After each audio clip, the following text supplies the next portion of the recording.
The man who never had his fill. It was a cold and snowy eve. Certainly no night for a man without a home to be walking these grey and endless streets. Inside the pizza parlour, George Reed spun a lively tune on his harmonica.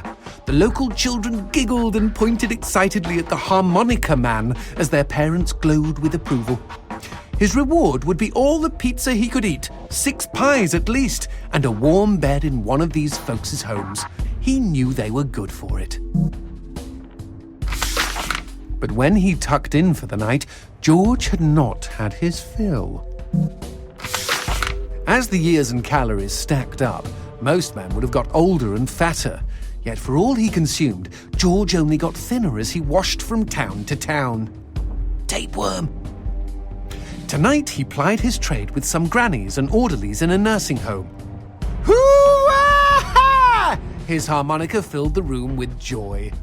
After devouring 3 helpings of pork chops and mashed potatoes, he eyed the plate of the old woman next to him. Juice dribbled down his chin. "Go ahead, Georgie," she said. "You're such a good boy, you shouldn't have to starve." But George had not had his fill.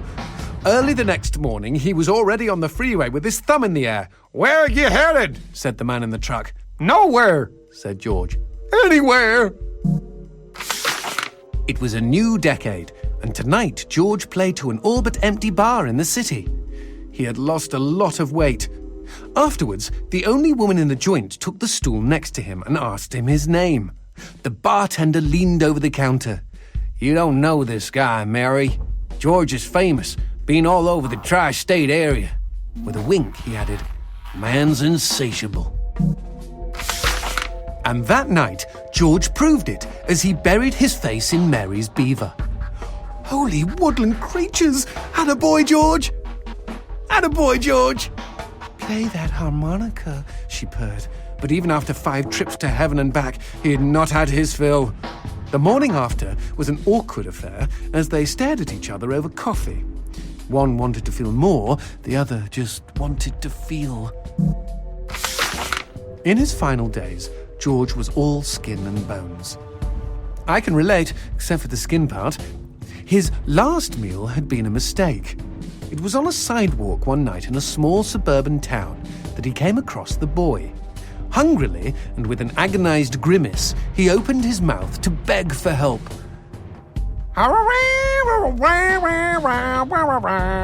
Out came a cacophony of wheezes and toots, but the boy understood. "Wait, you mean Jorge ate his harmonica?" Once he was alone, George Reed looked at the candy bar he held in one hand and began to cry.